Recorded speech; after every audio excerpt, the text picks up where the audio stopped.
We are oppressed. We are exploited. We are denied not only civil rights, but even human rights. How great I am. If you're some man of the rock, You want first place, come play with me. You want second place, go somewhere else. Let us sing forever. Let us play forever. Wake your ass up. Awaken the beast inside. Ways. Welcome back to another episode of Ways, episode number 95. Long time to get to this episode. However, this month we have a lot of crucial and important topics we want to talk about. We are your hosts, Osama. And my name is Mohammed. And we are, again, What Are You Saying? Now, since February is Black History Month, we're just going to go dive in. Mohammed, start it off, buddy. Yeah, so once again, thank you so much for listening. You've been listening so far. We are so appreciative and thankful. This month, obviously, is Black History Month, and usually you'll see a lot of posts, you see a lot of pictures, you see a lot of stories, interviews, dissecting, analyzing, and trying to figuring out the significance of such a historical month. What does this month entail? What does it offer? And how can we, people, whether you are Black or not, gain insight about the trials and tribulations of a particular group? So coming into this year and knowing the elements that pertains around this month, I want to offer something that I could give. At this moment, it's not perfect, it's not ideal, but it's something that I could go back to as a point of reference. And what this month for us at Ways is going to be 4 episodes. And these 4 episodes, it's going to tell a story, a major theme from one to the next. And today is the first episode entitled, What Do You See Me As? So every episode is going to talk about a particular subject. I'm going to offer some things for you guys to dig in, take some notes, reflect, gain insight, ask questions. And this is just for myself, for the race, for other races, for the entire world. And once again, it's not perfect. It's off the cusp. And we hope that with such lessons and such provisions that we can create a conversation that could lead to a change. Because without that, what's the point of doing this in the first place? Right, Osama? No, absolutely. I definitely believe it's like obviously last year we only spoke about it once. However, obviously this year we spoke behind basically just together. And obviously, personally, we said it's definitely important to talk about this subject because racism still hasn't gone away, and a lot of people are still uneducated about certain topics. And it's a great learning opportunity for people to know. And I guarantee, as much as you do know, you definitely just stuff that you don't know. So, and today and for the whole month, you're going to be learning a lot of great information. And that's the beautiful thing about Ways. And that's why it's a beautiful platform. And once again, not only about Black issues, it could be about other issues as well, that we will do the due diligence and what's necessary as far as figuring out the subject matter, studying it, and presenting it in a way that's educational, presentable, formidable, and obviously respected as it should be. For sure. Well, I guess we're just going to start off with asking you our first question. No problem. You know, usually it's like us talking, but this is I'm kind of nervous, low key, because I've never asked this guy a question. Why should we learn about the great Black historical figures? Is my first question to you. Before I start off, I want to give a quote. I love quotes. Quotes are timeless. It's necessary. It's essential. For those, learn quotes. The more that you learn quotes, the more easier that life will be around you, because people have been through situations in the past. It's only up to us whether we want to figure out the weight of certain circumstances and certain situations, and we could actually dig out the roots of what's beneficial, so we could use that to push ourselves forward, obviously, as we ascend towards the future. The first quote I'm going to give is by Nina Simone, legendary musician, activist, freedom fighter, and just an all-around historical figure when it comes to Black musician, Black feminism, and just Black art. She says, "There's no excuse for the young people not knowing who the heroes and heroines are or not or were." And this is a beautiful quote. I stand by this. I really emphasize this because it doesn't matter how old you are. We live in a society that we don't need to know who the past are. Obviously, we learn that through history class, and sometimes it can be boring because the things that we learn about might not give us that satisfaction and might not give us that burst of energy that we want. But the point is, whatever you're interested in, know that there's a timeline from the past. So whether you're interested in arts, mechanics, math, sciences. There are people in the past who have done great discoveries, theories, that gone into the art and the science and the discipline of trying to figure out what this thing is. And through that, obviously we are benefiting from it, right? So all you have to do is go in the past, go through the history, learn who those figures are, and do the due diligence to help yourself be the best person you can be. Nina Simone, what an artist. She struggled so much. She fought so much during the 1960s, where a woman was not able to really stand up to men when it comes to equality in the music industry, offer her insight as far as the records she wanted to put out. Can you imagine someone like Nina Simone, with the records she was making during the 1960s and all the success that she had, as soon as she became more aware of her people, the history that she went through, and the struggles that they're facing in the South especially, all she wanted to do was speak about it. All she wanted to do was make records to reach the people, to show them what's going on. As soon as she did that, everything was starting to become slowly fading away. As far as the fame, the accolades, what started stripping away Osama was her money, her relationship with her husband, abusive husband at the time. And also because of that, all this accumulative effect, she ended up losing her sanity. So the question is, why does a person who has resources, access to wealth, fame, connections, and networks of different powerful people in different positions of entertainment and news, beloved for one thing, as soon as they find out the real truth about themselves, because remember, she is an African American at the end of the day. She's finding out who she is. She's learning about Malcolm X, Martin Luther King, and their struggles and their fight for equality, the right to vote, the right to sit on the bus, the right to travel and mitigate across different states without being persecuted. Learning this and trying to bring this to the public during a time that it wasn't obviously presentable. Because remember, this 1960s, this is the racist times. Still racist today, but obviously it was more normal during that time. And as soon as she tried, she lost her livelihood. And ultimately, she lost her mind because of it. Is that a fair punishment for a black woman? And mind you, I'm not saying that doesn't happen today. It does happen today, but we just don't know who that Nina Simone is. So for her to say there's no excuse for the young people not knowing who the heroes and heroines are or were, it's truth. Because if you are a black person right now, know that people have suffered on their backs, on their fronts, on their heads, their feet, every kind of place you can imagine, just for us to walk down the street, just for you to go to the movie theaters, just for you to take the bus, just for you to give a speech, to sit in front of a class. And if we do not do that, if we do not take that chance, if we do not educate ourselves, guess what? Someone else is going to educate you on something that is not true.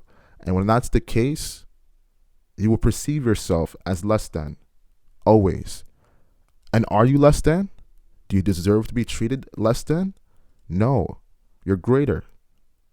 But if we do not take the time to understand and read through the history, watch videos, ask questions from those who are still alive as far as the elders, we will always be a group that's lost,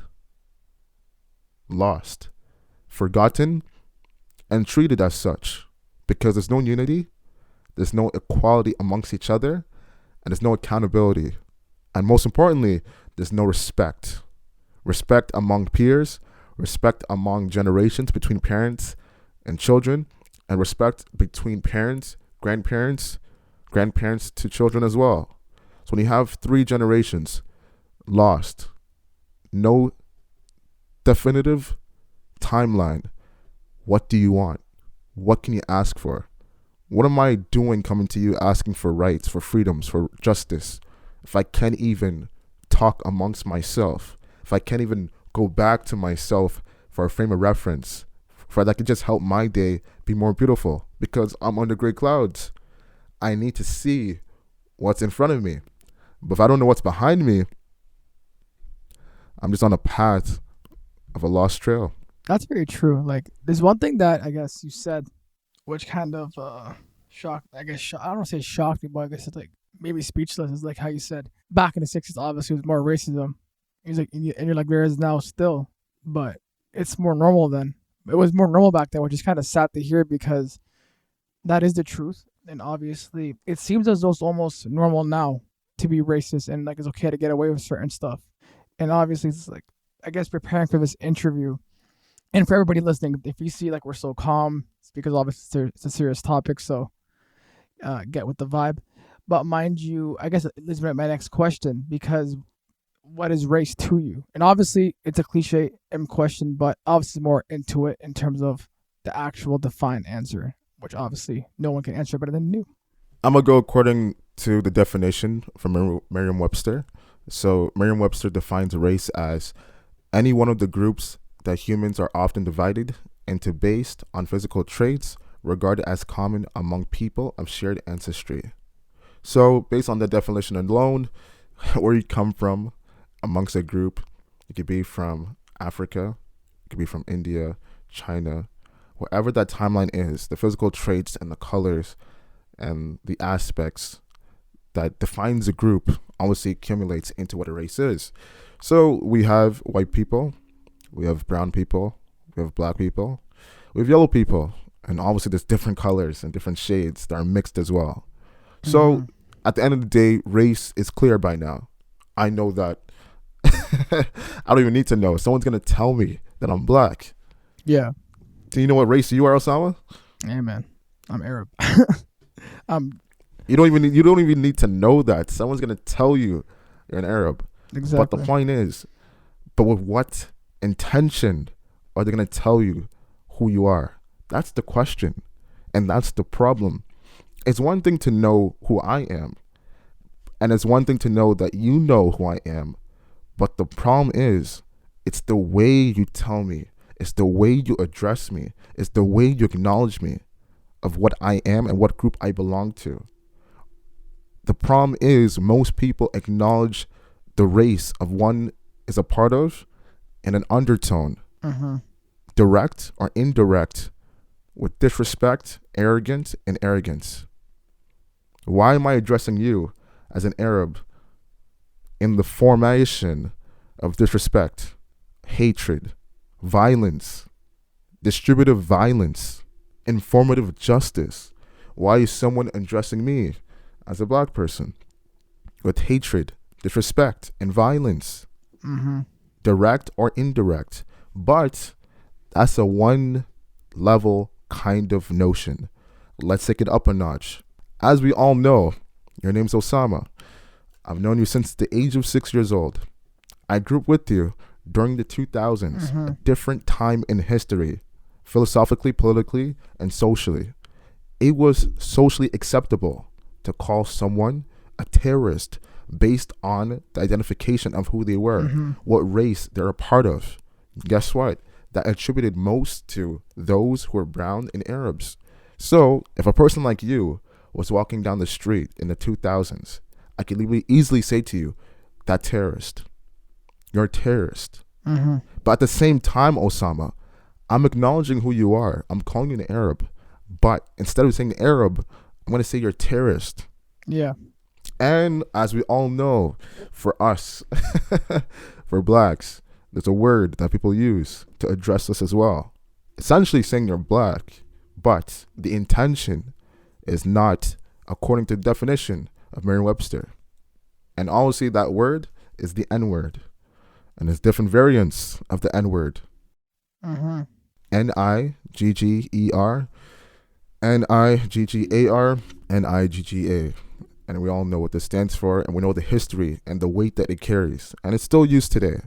But the point is, people rather use that to address you as a part of a race, as part of a group, as opposed to the simple identification that one person should be using to address each other. So when you ask me the question, what is race? That's what race is. Whether you're black, brown, white, Arab, like that's what race is, simply. But the problem is, since people do not respect, care for, or want to be associated, integrated with another group of people, they decide to enforce hatred. They decide to enforce a doctrine that's negative, that's impermissible for society overall. And by doing that, they decide to create. Remember, create. They're going to create something that's going to be part of society. They're going to create a movement, a behavior that will eventually become learned through generations to identify different races. So when someone sees me, whether they like me or not, whether they say it to my face or not, whether they use another word to describe me, creation. Hey, if that's what race is, truly, if that's what race is, if race is define someone being a part of a group, but at the end of the day, society actually treats it as something else, then what is race? Am I black? Am I an African American? Or am I in the N-word? Which one carries more weight? Which one is truth? Which one is not truthful? Which one is actually a definitive principle? And which one's a learned behavior by those of the ignorant kind? And that's the problem. If I want to add on, I just want to go back to memory lane, if you don't mind. There's a couple things I want to touch on that you just touched on. Yeah, go ahead. We go back to episode 55. You said something which I guess would have changed the whole topic about when we spoke about Black History Month last year, and also going forward in terms of the realness about our podcast. You quote, "As a person who is black that grew up in North America, whether it's Canada or America or any part of the States, when growing up in such a system where you are being marginalized, whether through educational system, the political system, and obviously the judicial system, as well, you see all the different factors, swell and shapes and forms that's taking against you on a daily basis. Number one, you grew up knowing that you are human being first and you should be treated equally as a human being. But the thing is, when we grow up, the first thing we're told on a daily basis is that we're black. And not only are we black, but we are black according to a word that starts with an N and ends with an ER. Harsh, for no reason, subjugated throughout history, that was imposed on us, something that we didn't ask for. Now, I want to touch on that because that's a quote that was 40 episodes ago and still lives on, and still like 40 episodes ago, a year ago, but obviously still important till this day. And I think about race. You said something about 20 years ago, if someone had called you a terrorist, right? Because a lot of people are so misinformed from the media that they think it's okay because, oh, that's that, like saying the N-word or saying the terrorist. And unfortunately speaking, as you said, which has a bigger impact? And to be quite honest with you, those words have a bigger impact because people be like you see now with certain communities, and we spoke about it when we were like out together, when we were eating. Now it's like you get in trouble for saying certain stuff like that. Like your whole career could be over. You could lose your job and never work anywhere else. And I think with race, it's really important for people. When we ask what is race, and again, like I'm hearing Muhammad speaking again. Yes, he said we've known each other for 20 years, but we both have different lives. We both have been subjugated to different types of racism because of certain words, because of certain identities. And with that being said, when it comes to race, hearing what he just said now reminded me of that quote. And that quote couldn't be more true, because words like the N-word or words like terrorist or words like whatever it might be should not define someone. Because a lot of people have to ask themselves, there are so many words, whether you're Asian, you're South Asian, you're black, you're Arab, you're Caucasian, whatever you are, there's probably a word that's going to offend you. And before you offend someone else, be careful of who you're attending your attention to, because eventually someone who's more educated than you will put a stop at this derogatory term. Osama, can I be honest? Always, bro. This is our platform to be honest. This is what I'm about to say. It's going to sound ridiculous, but it's going to make sense. Shoot. If I'm alive long enough to see the growth of my grandkids, or even beyond that, my great-grandkids, my great-great-grandkids, and just further along the timeline, if any one of them get hurt, get offended, feel less than, if someone calls them the N-word or any other word to attach them to race, I failed. Do you know why I failed? Because studying history and learning what people can do in one generation, together, individual-wise and as a group, collective, and how that movement, that weight, that transition could really affect the upcoming generation, you have the power to bring light or bring darkness into those who are coming after you. So knowing that, I really have the knowledge, and I'm trying to figure out the actions applicable to really emphasize the power that myself and others can do to erase the trauma that's been attached to us and the predecessors, so those upcoming can understand and move along with ease. And we have the access to do that. So we have the power to create videos and reach millions of people on a daily basis, to write books, to read articles, all these different factors and shapes and formations. How can we not have the credibility to erase the stigma that's going to come in the future? So our children don't have to go through the exact same thing that the people decades, centuries had faced. Simply, if my grandkids, great-great-grandkids, and along the timeline of my lineage ever feel hurt by such a word, I failed. Because I know the weight, and I know what I can do to make sure that they don't feel hurt at all, because they understand the reasoning. They understand the strategy on both sides, and they understand the solution on how to deal with it. We have that power. You have that power as well, for your people as well. You do. No, you're right. I don't even need to say it because he knows. Osama knows. But the question is, does every other person that gets called the N-word, that gets called a terrorist, and any other offensive terms applicable to any other race knows that? Because if you don't know, by all means, know your history, know the heroes and heroines. And once you do that, know why race is important. It's simple, but it's very complex in this world that we live in. Mm-hmm. Very complex. Well, yeah. Honestly speaking, before I get to my next question, it's just sad that if you wear obviously a religious, I guess, attire, or you're a certain color, it's almost as if you're a symbol, and it gives the other party an opportunity to say a word which does not describe you, and it's been used by other people to describe other people. And obviously, when you come from a minority background, you describe yourself as like smart, intellectual, whatever it might be, healthy, whatever word. But obviously, unfortunately, going back to your quote, we've been subjugated to know that this is how we were brought up, and that's not even the truth. But it goes back to my third question about do you know how others perceive you, which is kind of a tough question. I'm not gonna lie, because that can go in different types of forms. That's through experience. They say experience is the best teacher, right? So growing up, especially how I grew up and how others, a part of my race, grows up, you're taught that you're black, and they don't say that's a good thing. Isn't that crazy? They like, when you're growing up, they teach you like, hey, you're black, but you have a monkey on your back, and that monkey on your back is oppression. That monkey on your back is violence through words or physical action by others who are arrogant, ignorant, just because you're black. And it's a very confusing state to be in, because it's like, wait, like, is that a good thing that I'm black, or is it a bad thing? And if you do not understand significance and the importance and the timeline, how it all connects, you will think that you are less than. So growing up, do you know how others perceive you? You grow up with the implicit bias that most people don't like me because of the fact that I'm black. And with the fact that I'm black, I have to figure out how to live in a society that I could fit in, that I could actually fit in. And that's the saddest thing in the world.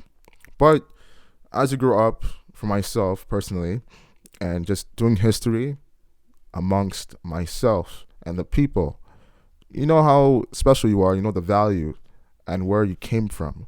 So therefore, you erase that notion. It's still going to be there as far as how others perceive you, but at the same time, you know that the reason why that monkey's on your back is because of the value that you come from, the wealth, the richness, as far as texture that you have given to others for a certain amount of time. A quote I want to give you guys is by Assata Shakur, political activist. The first thing she says, the rulers of this country have always considered their property more important than our lives. So with that quote, it's very clear that those in power have a goal in mind. And with their goal in mind, they're going to do whatever it is necessary to achieve it. But the fact that their property, as far as materialism, things that they get daily, monthly, yearly, whether it's small, medium, or large, is more powerful, is more meaningful, it's more loving than the color, the race of a particular group of people, then you know what you're fighting for. You know what the medium is. All you have to do is figure out whether you want to be less than, fit inside it, or figure out a way to break it. That's simple. And the second thing she says, Osama, another quote by Asada Shakur, dreams and reality are opposites. Action synthesizes them. And do you know how others perceive you? At this moment, to be honest, at the age of 26, if I meet someone, after talking to them, you kind of have an idea how people perceive you, but you never know 100%.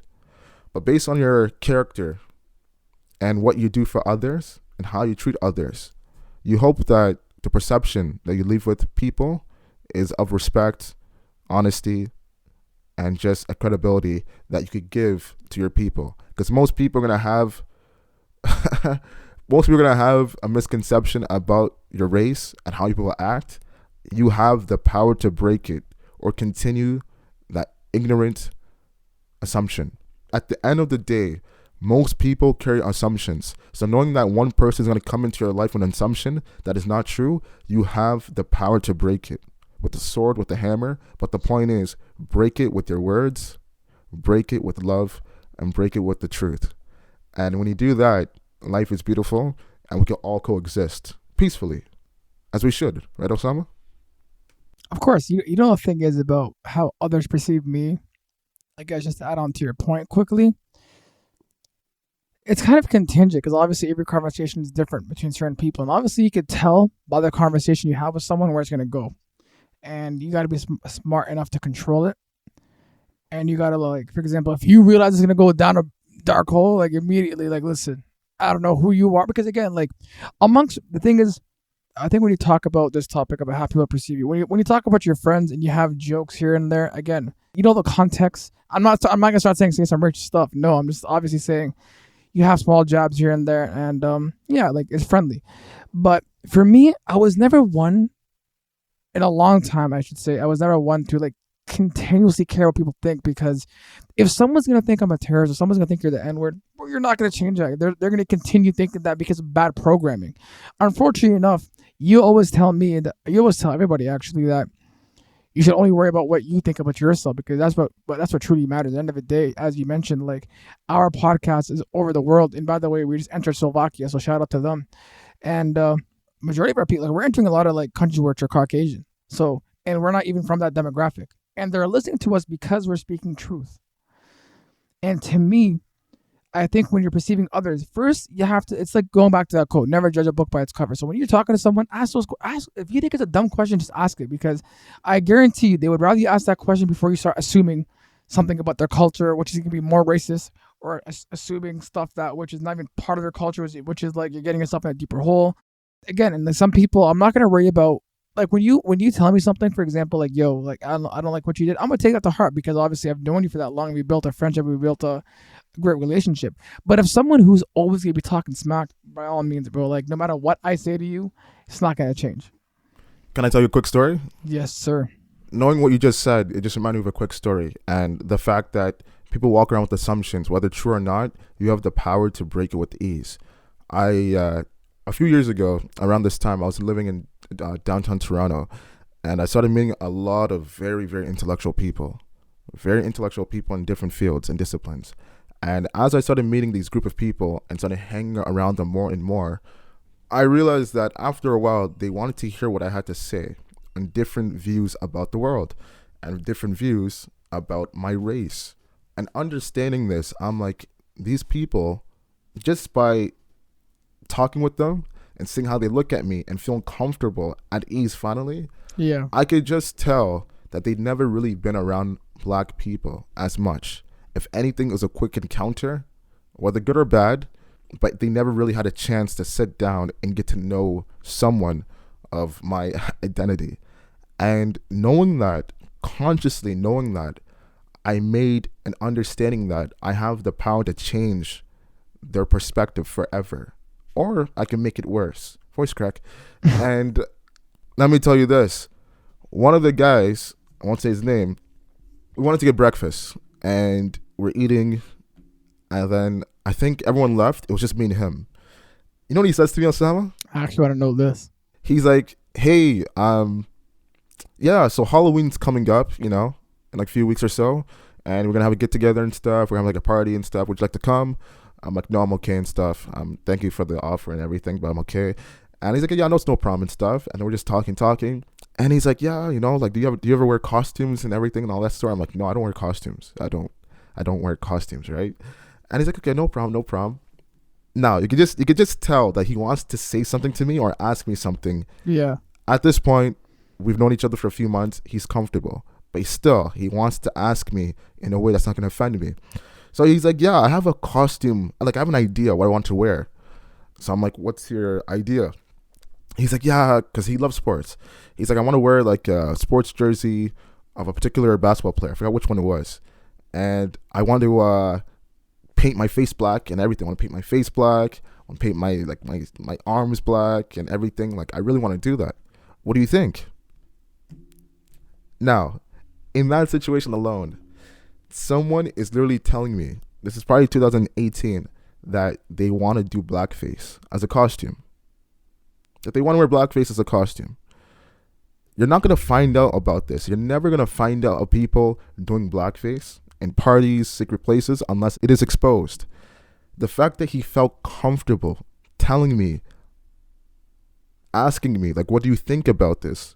Lets me know the position I had. Lets me know how I was able to really fit in, but now it's time to break the perception. And lets me know that if I decide to snap on this guy, punch him in the face, insult him, make him feel less than, he would never ever talk to another black person in his life. And he'd always have a hatred towards our people. For sure. And who knows, he'd probably say something worse than the N-word or do something worse than having blackface, whether it's through him or his kids, or just his peers overall. So I told him, I'm like, hey, you shouldn't do it. And then he's like, why? I'm like, it's offensive. It's blackface, number one. He's like, no, it's not blackface. I'm like, no, it's blackface. And he's like, why? Come on, man. It's just like, I'm just celebrating. He's like, yeah, I understand your intention to want to celebrate this particular basketball player. But at the end of the day, what you're doing and the way you're doing it is a part of a time in history where people were doing that because we weren't allowed to be part of movie productions, musical productions, and they felt as if they could represent us. And the way they represented us, it was racist. It was not true, and it was so unfair. It was so disgusting, and it was an ugly time in our history. And that's why we don't do it today. That's why it's not relevant. That's why it's not spoken about. Yeah. It's only spoken about as a lesson. It shouldn't be spoken about as a continued pattern. And once I said that, he understood. He's like, you know what? You're right. At first, he told me, are you like, how? Because he explained his reason. The reason why I want to do this, and he said it's not blackface. I know what blackface is. It's not blackface because I want to be like my favorite basketball player who happens to look like me. But I had to tell him, whatever your intention is, good or bad, overall, the representation of the fact is a part of that timeline. It's a part of that history. The signifier that you are identifying yourself with is blackface. There's no way else around it. And once I said that, he understood, he was happy, and he wore something else. I don't know if he dressed up as like a professor or something like that. So that's just the power between two people who have no idea of who each other are, just growing close within a few months, having conversations, feeling comfortable around each other to talk about things that two groups normally wouldn't talk about, especially 50 years ago, because that was just given. If a white person wants to do blackface, he's gonna do blackface. Damn it! But now you gotta think twice, 3 times, 4 times, because it could cost you your job, your livelihood, friendship, and respect and value in society. And that's the power that we have. Break assumptions with ease, with words and love, not through hands, not through violence, not through verbal abuse. We have the power. You just have to know it within yourself, and you have to really put in that work. That's the power. I think before I go to my next question for you, I think I'm glad it went that way because, as you said, had you responded more with anger, more with like, you just like went off on him, he's going to be like, bro, like, did I say anything wrong? But you obviously educated him, which is a smarter way to do it. And obviously, Going forward, he knows not to say that again, because obviously other people have different responses. Obviously, me knowing you personally, I know you have a lot of patience, but again, every other person is different, and you never know what someone's response is. And you obviously gave a great response to that, which brings me to my next question to Mr. Al Hassan. Do you care about racism? Yes and no. Interesting answer. And remember, the answer I just gave, from people of my race that look like me, that identify as myself, that go through the same struggles, whether more or less, they'll be confused by my answer. Some might even be so offended to even turn off the episode from what I just said. But let me explain. Do I care about racism? Of course I care about racism. Why? Because it affects the everyday life of those that are afflicted, whether you're black, white, brown, yellow, whatever race you are. It's not a right thing. It's wrong. And the fact that it still continues, there's something wrong with us as a society, as individuals, and as a group of a particular race, ethnicity, culture, etc. We must end racism once for all. But it takes the awakening of people to do that. And it takes a war, an internal, external war, through peace and action to really create that change. So I care about racism. The reason why I said no is because I know the weight that it carries. So I know that if I'm constantly thinking about racism all the time, I'm always going to perceive someone's action towards me, small, medium, or large, to be a racist motive, as opposed to trying to figure out, internalize, analyze. For sure. And just observe and then come to the conclusion whether my interaction with the person was meaningful or racist. So those who are over consciously racist, appetite for racism, whether you're on the side of those who give it or those who are receiving it, it does something to your mind. It does something to your character. It does something to the overall framework of who you are as a person, and the embodiment of your name and what you represent. So I try to see it from a outside of the box perspective. So I know the weight that it carries, and I know how to maneuver and try to destroy it for what it is. So a quote I want to give is by Stokely Carmichael, Kwame Ture, formerly known as Stokely Carmichael. He says, "If a white man wants to lynch me, that's his problem. If he's got the power to lynch me, that's my problem. Racism is not a question of attitude. It's a question of power." It's a question of power. What I've been saying throughout this whole episode, power, power, power, power. Power is in one, is in many, and can be in a state in a form of government. And if you do not realize that power is so significant and so large, then you don't know what life is really about. And you don't know what you actually want from life. Because if you don't have the power to control your desires, you don't have the power to control your lust, you don't have the power to control your hatred towards others, then what makes you think that you have the power to receive what's necessary, what's befitting, and what's blessed in your life? So it's not a question of attitude. Racist attitudes and motifs are always there. I'm going after the power because I know that the power is the one that stays for generations. I know that the power is going to be there when the sun comes up. I know that the power is going to be there when the moon arises. Yeah. I'm not worried about the attitude. I'm worried about the power, Osama. The power. That's a tough quote, dude. That's a tough quote because obviously power can go both ways. And at the end of the day, like as you said, like I'm not. You can't change someone's attitude, but you can change someone's power. In terms of the language they use, or in terms of like them trying to like belittle you or whatever it may be. Because at the end of the day, power is strong. Like you give someone, like for example, talking about governments, right? And obviously what's happening now. That's on a small example. You as people have the power to silence. There's a movie called V for Vendetta, right? I guess I'll close my quote quickly. The quote at the end of the movie, the guy says, or I guess the narrator says, the people should not be afraid of its government. The government should be afraid of its people. By you giving power, for example, like if I go say the N-word to someone, right, and I realize that he's doing nothing about it, that gives you more power.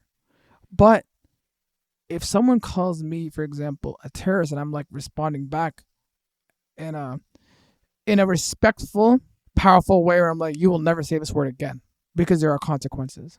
And that's really important because look, people, you can never control someone's attitude. I don't care who you are. You're not. Because, but regardless to your friends, and we have some from friends, sometimes you're like, bro, what the hell is wrong with you? But when they see you have power and they see that you're fed up with this BS, they're gonna realize, okay, this guy is not messing around no more, and that's really important. And I'm glad you actually brought that up, because it's like reevaluating what we've spoken about so far in the past 40 minutes.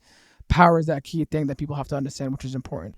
It's essential for the beneficial of humanity. So, like you said, the attitude of someone is very tough to change it, especially once you get past that age of 21, because you're just who you are. You are what you are at that point, right? And obviously, it shouldn't be through force, physical or verbal force, to change one's attitude, but through power, rooted in peace, understanding, and happiness, togetherness, that unity. You could actually override the attitudes of those who are very ignorant of what is blessed for them overall. Which I guess kind of brings us to our second last question of the podcast, ladies and gentlemen. Mr. Muhammad Al Hassan, Yes. are you overthinking the perception that others have towards black people, or is it an issue as deep as the ocean? That's on you. Beautiful question. It's either nothing or it's as deep as the ocean. So for those who said that's nothing, kudos to you. Congratulations. Live your life. For those who say it's as deep as the ocean, even deeper, I'm alongside with you, because look alongside the history. Look how long it's been prevalent, relevant, integral in societies that doesn't coexist in a state of peace, that doesn't coexist in a state of togetherness, that doesn't coexist in a state of humility. So knowing that it's still deep, just like the ocean, dark, unknown, as far as the terrains and territories, we must do what we can to raise and bring light, to see what we could understand, to erase the trauma, the stigma, the attachments. That's not beneficial. Imagine two people cannot be side by side because of the colors that one is a part of. Not knowing that they might like the same team, they might like the same sorts of food, might like the same sorts of, who knows, cars, books, authors, scholars. Like, we have so much in common. All we have to do is just sit down and talk. All we have to do is just sit down and just smile. All we have to do is sit down and just listen. And you have the right to observe and conclude whether you want to accept from what that person has offered you or go about your way. But the point is, the assumption, misconception, preconceived notion that you had towards that one person or group, race in particular, is broken because you got the message. You understood the meaning of what that person emphasizes, the representation of what that person is behind, and the overall vision of what that person is going after towards in life. So, am I overthinking the perception that the others have towards black people? No. I simplify it, but at the same time, I know how deep it is, because the roots are still eminent today. It's still cognizant today. It's still a part of society today.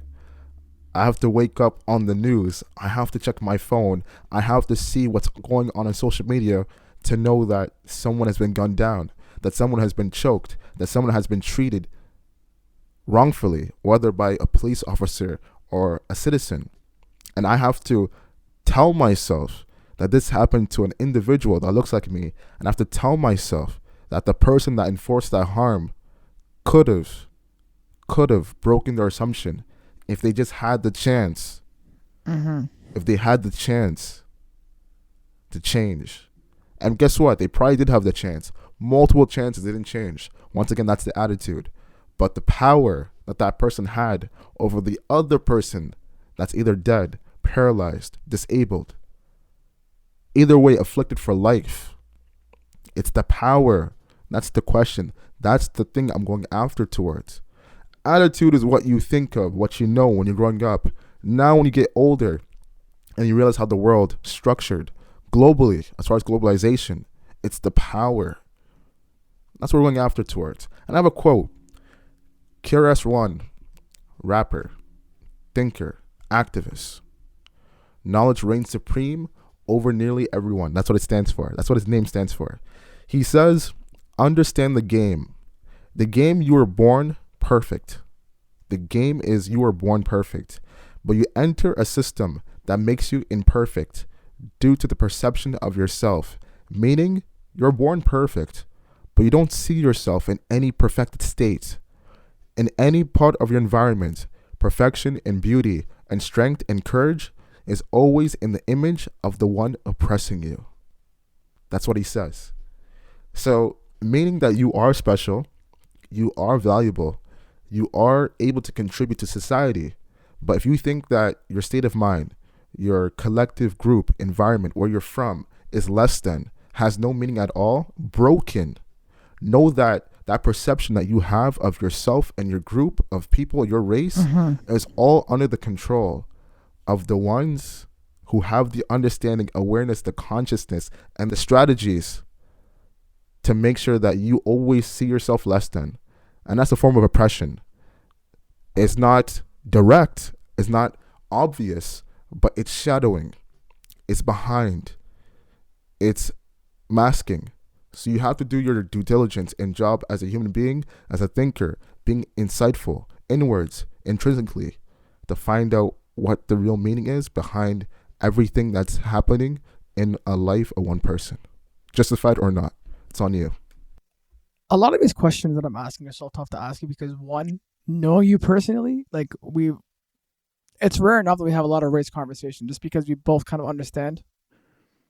But asking these questions on a public platform, I kind of puts a lot of things in perspective. One, obviously, me being Palestinian, I know like everything you said, I feel and I understand and I fully. But I think I just want to say that those people who have the power to say anything derogatory to someone else from another race, they're the same ones who are listening to music, watching actors who come from that race, yet they don't know that because they think as those guys are protected, yet they obviously go through their own racism. They have went through their own racism, and it just mind boggles my mind that still happens till this day. And yet I hope with the next couple episodes that we drop, obviously people have a better understanding of what is it to be a smart individual, tough, powerful black individual, which kind of leads us to our next question.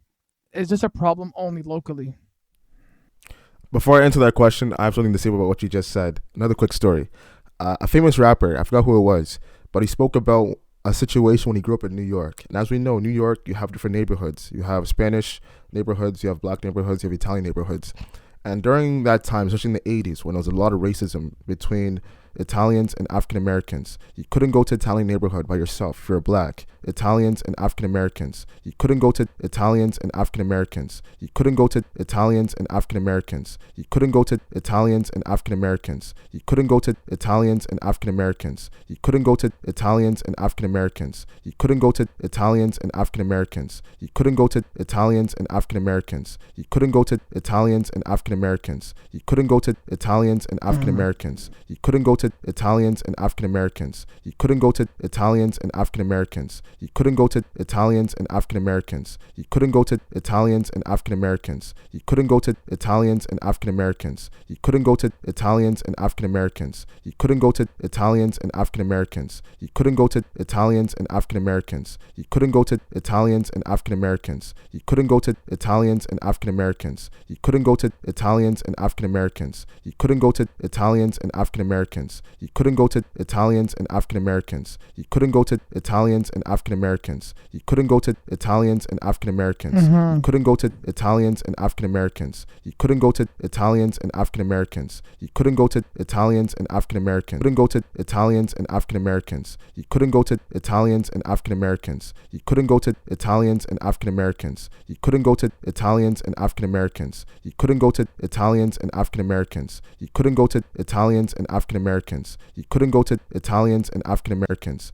Italians and African Americans. You couldn't go to Italians and African Americans. You couldn't go to Italians and African Americans. You couldn't go to Italians and African Americans. You couldn't go to Italians and African Americans. You couldn't go to Italians and African Americans. You couldn't go to Italians and African Americans. You couldn't go to Italians and African Americans. You couldn't go to Italians and African Americans. You couldn't go to Italians and African Americans. You couldn't go to Italians and African Americans. You couldn't go to Italians and African Americans. You couldn't go to Italians and African Americans. You couldn't go to Italians and African Americans. You couldn't go to Italians and African Americans. You couldn't go to Italians and African Americans. You couldn't go to Italians and African Americans. You couldn't go to Italians and African Americans. You couldn't go to Italians and African Americans. You couldn't go to Italians and African Americans. You couldn't go to Italians and It kind of leads to that next question about, is this a problem only locally? You kind of touched on it a bit. You couldn't go to Italians and African Americans. You couldn't go to Italians and African Americans. You couldn't go to Italians and African Americans. You couldn't go to Italians and African Americans. You couldn't go to Italians and African Americans. You couldn't go to Italians and African Americans. You couldn't go to Italians and African Americans. You couldn't go to Italians and African Americans. You couldn't go to Italians and African Americans. You couldn't go to Italians and African Americans. You couldn't go to Italians and African Americans. You couldn't go to Italians and African Americans. You couldn't go to Italians and African Americans.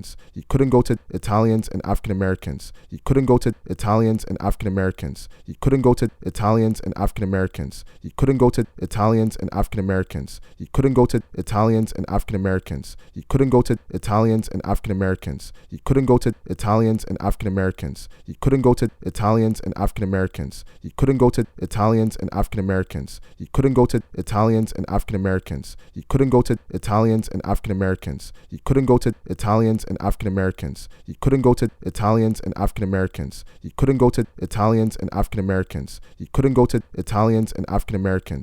You couldn't go to Italians and African Americans. You couldn't go to Italians and African Americans. You couldn't go to Italians and African Americans. You couldn't go to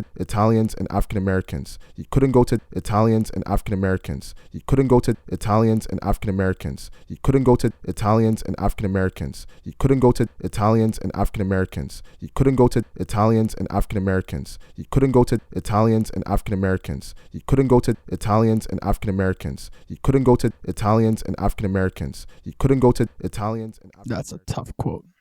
Americans. You couldn't go to Italians and African Americans. You couldn't go to Italians and African Americans. You couldn't go to Italians and African Americans. You couldn't go to Italians and African Americans. You couldn't go to Italians and African Americans. You couldn't go to Italians and African Americans. You couldn't go to Italians and African Americans. You couldn't go to Italians and African Americans. You couldn't go to Italians and African Americans. You couldn't go to Italians and African Americans. You couldn't go to Italians and African Americans. You couldn't go to Italians and African Americans. You couldn't go to Italians and African Americans. You couldn't go to Italians and African Americans. You couldn't go to Italians and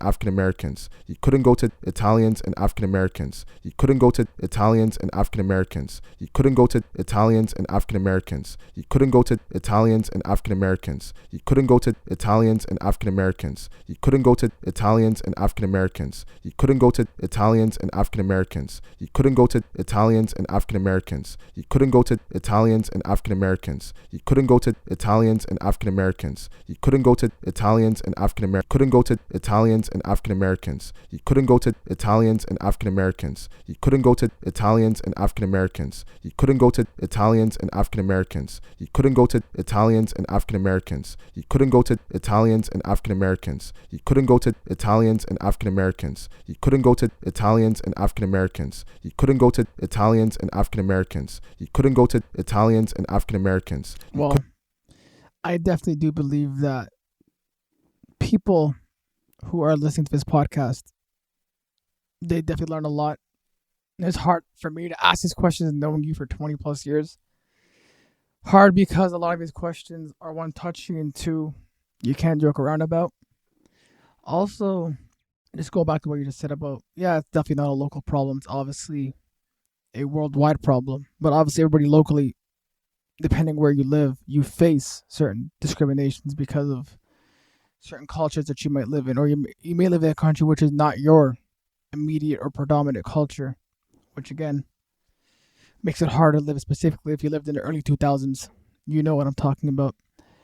And with that being said, Muhammad, I think you should send them home. Italians and African Americans. You couldn't go to Italians and African Americans. You couldn't go to Italians and African Americans. You couldn't go to Italians and African Americans. You couldn't go to Italians and African Americans. You couldn't go to Italians and African Americans. You couldn't go to Italians and African Americans. You couldn't go to Italians Americans. You couldn't go to Italians and African Americans. You couldn't go to Italians and African Americans. You couldn't go to Italians and African Americans. You couldn't go to Italians and African Americans. You couldn't go to Italians and African Americans. You couldn't go to Italians and African Americans. You couldn't go to Italians and African Americans. You couldn't go to Italians and African Americans. You couldn't go to Italians and African Americans. You couldn't go to Italians and African Americans. You couldn't go to Italians and African Americans. You couldn't go to Italians and African Americans. You couldn't go to Italians and African Americans. You couldn't go to Italians and African Americans. You couldn't go to Italians and African Americans. You couldn't go to Italians and African Americans. You couldn't go to Italians and African Americans. You couldn't go to Italians and African Americans. You couldn't go to Italians and African Americans. You couldn't go to Italians and African Americans. You couldn't go to Italians and African Americans. You couldn't go to Italians and African Americans. You couldn't go to Italians and African Americans. You couldn't